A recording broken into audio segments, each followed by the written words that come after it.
India Swiftie के प्यारे बच्चों, स्वागत है आप सभी का हमारे चैनल इंडियस ओएफटी में। जैसा कि आप थंबनेल देख करके जान गए होंगे, आज हमें क्या पढ़ना है। दैनिक पंजी, रोज नामचा,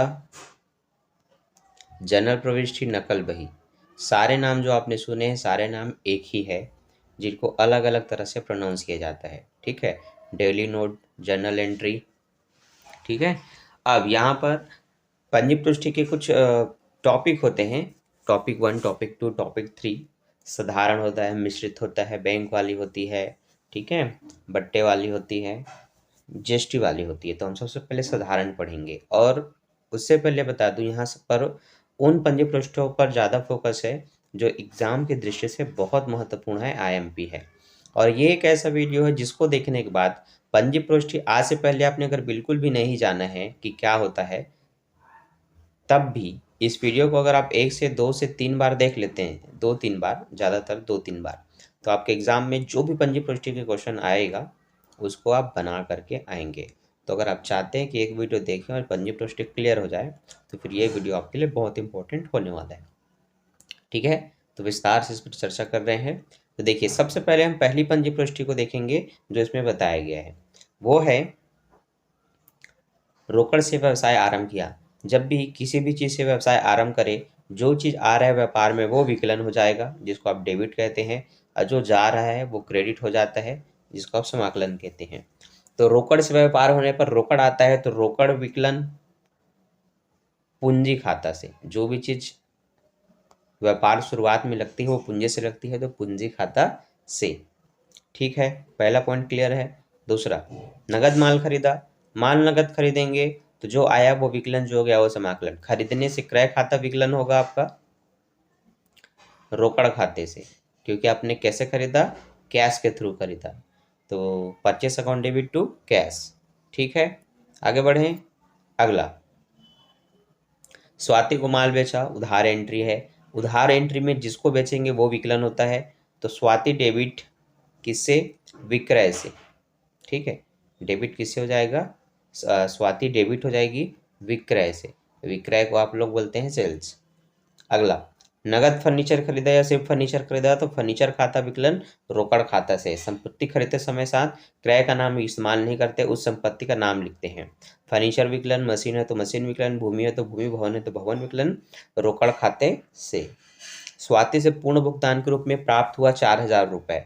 ठीक है, स्वाति को माल बेचा 5,000 का, मिला 4,000 रुपये। ठीक है, जितना मिला उतना बोल दो, रोकड़ खाता विकलन स्वाति से। बट्टे बट्टे का भी जिक्र हो तो बट्टे का भी जिक्र करेंगे। जैसे कि मान लेते हैं 5,000 में उससे 4,800 रुपये प्राप्त हुए, तो जितना प्राप्त हुआ वो रोकड़ विकलन होगा, तो रोकड़ खाता विकलन 4,800। बट्टे खाता विकलन करना पड़ेगा 200, स्वाति से 5,000 रुपये, ऐसे प्रविष्टि करनी होती है। अगला, किराया चुकाया, तो किराया एक नाम मात्र है, खर्च है, जिसमें उनके खाते विकलन होते हैं, तो किराया खाता विकलन रोकड़ खाता से, वेतन खाता विकलन भी रोकड़ खाता से। ये उनकी सही प्रविष्टि है, जिसको आप देख सकते हैं। ठीक है, ये आपको नोट करके रखना है। तो जैसा कि उसमें 1,000 का बट्टा था, उस बट्टे का भी एंट्री यहाँ पर हुआ है। ठीक है, ये आप देख सकते हैं। तो बट्टे की एंट्री करनी होती है इस तरह से। चलिए आगे बढ़ते हैं। अब हमारा क्वेश्चन 2। क्वेश्चन 2 में क्या खास है वो देख लेते हैं। क्वेश्चन 2 में लिखा है, रोकड़ से व्यवसाय आरंभ हुआ, तो आपको पहले पता चल गया है, रोकड़ विकलन पूंजी खाता से। ये भी सेम है, माल खरीदा क्रय खाता विकलन, अच्छा नगद है तो वही रोकड़ खाता से। नवीन से उधार खरीदा तो क्रय खाता विकलन नवीन से। गिरीश को किराया दिया, ये इंपॉर्टेंट है। किराया, वेतन, कमीशन किसी व्यक्ति को देंगे तो उस व्यक्ति का नाम का कोई जिक्र नहीं करना है। क्या दिया आपने, किराया दिया, तो किराया विकलन, क्योंकि ये नाम मात्र है, नाम मात्र में हमेशा उनके नाम विकलन होते हैं, तो किराया खाता विकलन हो जाएगा किससे, रोकड़ खाते से। यहाँ पर किसी व्यक्ति का नाम नहीं मेंशन करते, तो उतना मेरे ख्याल से आपको पता होना चाहिए, इसलिए मैं फटाफट आगे बढ़ रहा हूँ। ठीक है, अगला, श्याम को माल बेचा तो श्याम विकलन हो जाएगा विक्रय खाता से। श्याम से मिला तो रोकड़ खाता विकलन श्याम से। गाड़ी भाड़ा दिया तो गाड़ी भाड़ा खाता विकलन रोकड़ खाते से। ठीक है, तो आपने देखा कुछ प्रविष्टि सेम मिली, कुछ अलग थी। और जो भी प्रविष्टि है हिंदी इंग्लिश दोनों में आपको यहाँ पर प्रोवाइड की जा रही है, देखना है और नोट कर लेना है और इसकी प्रैक्टिस करना है 2 से 3 बार। ठीक है, सीखने के बाद बना बना करके देखिए आपका समय कितना आपको लगता है इसमें बनाते समय। ठीक है, ये बहुत ज़रूरी होता है जानना। तो अगले पॉइंट में हम डिस्कस करते हैं इसको, जो कि है फिर से रोकड़ से व्यवसाय आरंभ। आपको पता चल गया क्या करना है। रोकड़ी से माल खरीदा मतलब हुई क्रय खाता विकलन रोकड़ खाता से। सोहन को बेचा पता चल गया सोहन विकलन विक्रय खाता से। रमेश से माल खरीदा तो क्रय खाता विकलन रमेश से। सोहन से रोकड़ मिली तो रोकड़ खाता विकलन सोहन से। रमेश को नगद चुकाया तो रमेश विकलन हाँ ठीक, तो क्लियर पता चल गया। मजदूरी दी तो मजदूरी विकलन नाम मात्रा के खाते हैं रोकड़ खाते से। माल बेचने से पैसा मिलता है तो रोकड़ खाता विकलन विक्रय खाता से। वेतन दिया वेतन विकलन, किराया दिया किराया विकलन, दोनों रोकड़ खाते से। ठीक है, प्रविष्टि आपको इंग्लिश में पूरी प्रोवाइड की गई है, कुछ हिंदी इंग्लिश दोनों में है। ठीक है, अब एकदम छोटे प्रश्न आप देख सकते हैं, जो कि है प्रमोद एंड कंपनी से माल उधार खरीदा तो वही क्रय खाता विकलन प्रमोद एंड कंपनी से, तो purchase account debit to Pramod and company. व्यापारिक व्यय हुए, व्यापारिक व्यय को व्यापारिक व्यय खाता ही विकलन करते हैं रोकड़ खाते से। Trade expenses account debit to cash. Satish को वेतन दिया तो वेतन ही लिखना है, सतीश का कोई जिक्र नहीं है, तो देखो salary account debit to cash लिखा है। ठीक है, समझ में आ रहा है। यही होता है कि आप लगातार जब क्वेश्चन पे क्वेश्चन अटेम्प्ट करते हैं ना, तब आपको बहुत अच्छे से समझ में आता है कोई भी चीज़। अगर आप 1-2 क्वेश्चन देख करके सोचेंगे अरे अब आ जाएगा या तो बहुत कठिन है, तो वो कठिन ही रहेगा। ठीक है, अगला देखो मिश्रित प्रविष्टि में मजदूरी दिया वेतन दिया किराया दिया, अरे जो भी है सब नाम मात्र के खर्चे हैं, सबको विकलन करो, रोकड़ खाता समाकलन होगा। तो मजदूरी विकलन वेतन विकलन किराया विकलन रोकड़ खाते से, सब का अमाउंट यहाँ अलग अलग लेकिन सबको जोड़ के यहाँ एक साथ 2000 रुपये रोकड़ से।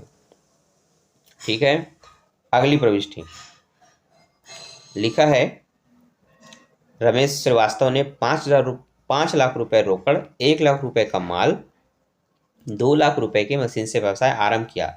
तो देखो मैंने बताया था जिन चीज़ों से व्यवसाय आरंभ होता है वो सभी डेबिट होते हैं, पूंजी खाता क्रेडिट हो जाएगा, कैपिटल अकाउंट क्रेडिट। ठीक है, तो नगद लगाया है मतलब रोकड़ खाता विकलन, माल लगाया है तो क्रय खाता विकलन, मशीन लगाया तो मशीन खाता विकलन, किससे? पूंजी खाते से।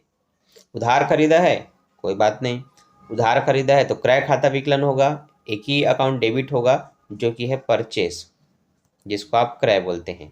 क्रय खाता विकलन होगा सरस से रजत से भगत से।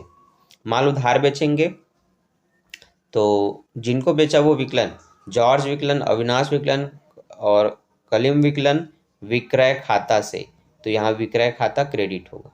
ठीक है, चलिए आगे बढ़ते हैं। खर्चों का भुगतान किया तो वेतन विकलन स्टेशनरी विकलन गाड़ी भाड़ा विकलन ब्याज विकलन रोकड़ खाता से।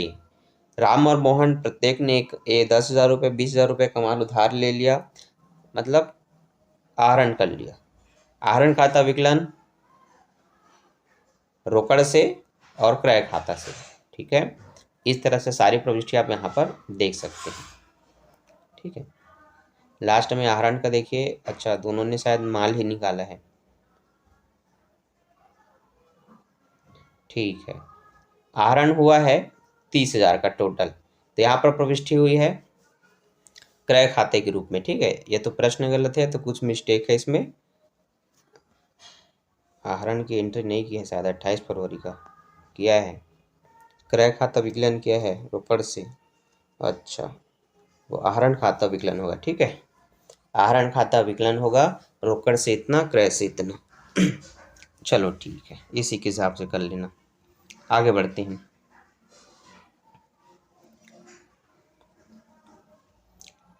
ठीक, नगद भुगतान किया किराया वेतन मजदूरी का तो पता चल गया सब विकलन रोकड़ खाता समाकलन।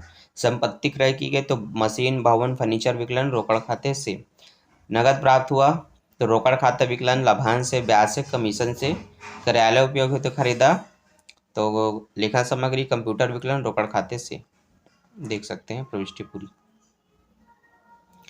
बट्टर और छूट में आपको कार्यविधि करनी पड़ती है, ये आपके लिए बहुत इंपॉर्टेंट होता है, फिर प्रविष्टि भी बहुत इंपॉर्टेंट है। चलिए ध्यान दीजिए।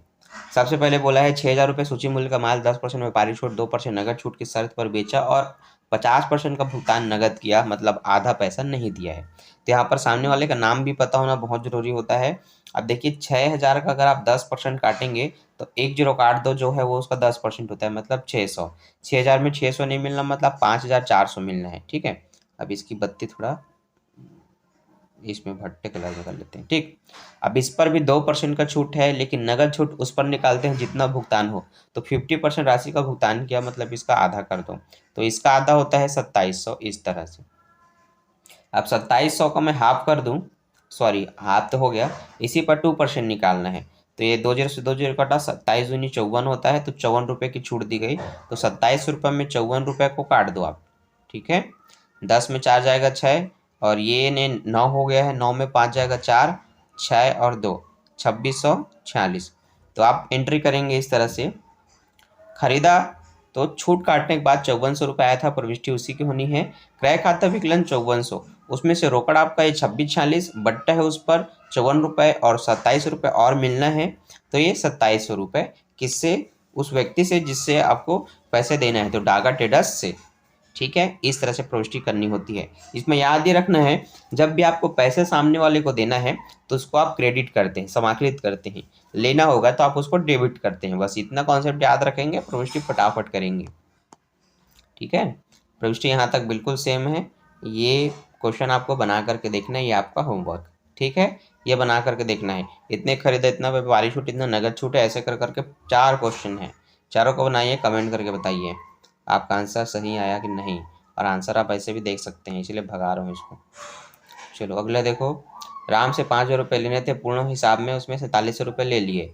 पता चल गया इसमें बट्टा वाला क्वेश्चन है, तो आपको लिखना है मिला तो रोकड़ खाता विकलन, इस तरह से। उसमें से जो पैसा नहीं मिला, पता चला 300, तो बट्टा खाता विकलन। उसने तो पूरा दिया तो उससे इतना। ऐसी प्रविष्टि होती है, तो ऐसी प्रविष्टि भी आपको पूरा कर लेना है। ठीक है, अब यहाँ से शुरू होती है बैंक संबंधित प्रविष्टि, बैंक संबंधित व्यवहार। तो देखिए इस पर आपको अच्छे से कमांड होनी चाहिए, क्योंकि यही सब मिश्रित करके आपको एग्जाम में दिया जाएगा। व्यापार आरंभ हुआ है नगद से और माल से, तो रोकड़ खाता विकलन, क्रय खाता विकलन, टोटल 45,000 रुपये पूंजी खाते से लिखना है। बैंक में नगद जमा किया तो बैंक खाता विकलन, रोकड़ खाते से 10,000 रुपये। सोहन से टाइपराइटर खरीदा व चेक से भुगतान किया, तो टाइपराइटर खाता विकलन हो जाएगा, भुगतान हो चुका है चेक से, तो बैंक खाते से लिखना है। रमेश से चेक मिला, तो सिर्फ चेक मिला, भी बैंक नहीं भेजा है, तो रोकड़ खाता विकलन रमेश से होगा। फिर रमेश का चेक बैंक में भेज दिया, तो बैंक खाता विकलन रोकड़ खाते से। किशोरी से माल खरीदा, तो क्रय खाता विकलन किशोरी से, क्योंकि उधार है। रमेश का चेक बैंक द्वारा अनादरित हो गया, तो अनादरित होता है, तो जिसका चेक अनादरित होगा वो विकलन होता है बैंक खाते से, तो रमेश विकलन बैंक खाते से। हरि को माल बेचा, तो हरि विकलन विक्रय खाता से। हरि से कुल भुगतान में इतने रुपए प्राप्त हुए, तो जितना नहीं हुआ वो हो जाएगा बट्टा विकलन, और जो मिल गया वो रोकड़ विकलन, हरि से कुल रुपए। विविध व्यय का भुगतान किया गया है चेक के द्वारा। अच्छा, नगद 500 है, चेक का 300 है, तो विविध व्यय खाता विकलन रोकड़ खाता से इतना, बैंक खाता से इतना, ऐसे आपको प्रविष्टि करनी है। अब सारी प्रविष्टि आप नीचे देख सकते हैं कैसा कैसे हुआ है। ठीक है, तो प्यारे बच्चों आगे बढ़ते हैं। इसी तरह से बैंक संबंधित यहाँ पर आपको बहुत सारे व्यवहार दिए गए हैं, तो इन सभी को आपको करना है, ये आपका होमवर्क है। नीचे आप इसका पूरा सोल्यूशन भी देख सकते हैं भगा भगा कर, ये बात। ठीक है, एक बार और दिखाऊं, लो देख लो। चलो अब इसको करना है, ठीक है आप लोग को। ये है पूरा बैंक संबंधी प्रविष्टि, इसमें से जितना ज़्यादा हो सके आपको बना बना करके देखना है, खास करके जिसमें बहुत सारे पॉइंट थे। ठीक है, अब है जीएसटी संबंधी प्रविष्टि। मैंने बताया था सारे इंपॉर्टेंट को ही टॉपिक को हम कवर करेंगे, ये इंपॉर्टेंट टॉपिक है। माल खरीदा और चेक से भुगतान किया, तो क्रय खाता विकलन बैंक खाते से, लेकिन जीएसटी भी लगाना है, तो खरीदते समय जीएसटी को इनपुट करते हैं और बेचते समय आउटपुट करते हैं। ठीक है, ये आप देख सकते हैं। खरीदा है क्रय खाता विकलन 2,00,000 रुपए, उस पर जीएसटी निकाल दो, तो 6 दूनी 12,000 रुपये निकला। तो इनपुट सी जीएसटी खाता विकलन 12,000 रुपये, इनपुट एस जीएसटी खाता विकलन 12,000 रुपये, टोटल मिला के 2,24,000 होगा, तो बैंक खाता से 2,24,000 होगा। ऐसी प्रविष्टि करनी है आपको। दूसरा देखो, देविका को माल उधार बेचा, सारे मद है जीएसटी संबंधित, किसको बेचा? देविका को। तो देविका विकलन विक्रय से कितना? 1,60,000, जीएसटी से कितना? तो आउटपुट सी जीएसटी से 9,600, आउटपुट एस जीएसटी से 9,600, टोटल जोड़ करके यहाँ डेबिट में बताना होगा कि देविका विकलन इतना कुल रुपए से। ठीक है, उसी तरह से जो भी खरीदोगे क्रय खाता विकलन, उसमें जीएसटी जोड़ दो। बेचोगे तो उसमें समाकलन साइड में लिखना है। तो बेचोगे तो इनपुट, और सॉरी खरीदोगे तो इनपुट, बेचोगे तो आउटपुट। इसी तरह से जो भी खर्चों का भुगतान करेंगे वो इनपुट जीएसटी ही कहलाएगा, क्योंकि आप उसका मूल्य चुकाएंगे तो जीएसटी सहित चुकाते हैं। तो जब भी आप जीएसटी का भुगतान कर रहे हैं तो वहाँ पर ये इनपुट हो जाता है। क्लियर है? बढ़ते हैं आगे।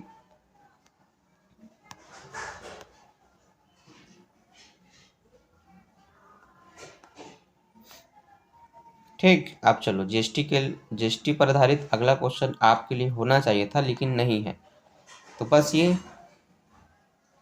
इसके सब वहीं पर समाप्त करते हैं। अब आगे आपको आपकी बुक में जो भी बड़े बड़े क्वेश्चन दिखते हैं उनको आपको प्रैक्टिस कर लेना है, उदाहरण क्रियात्मक मिला करके।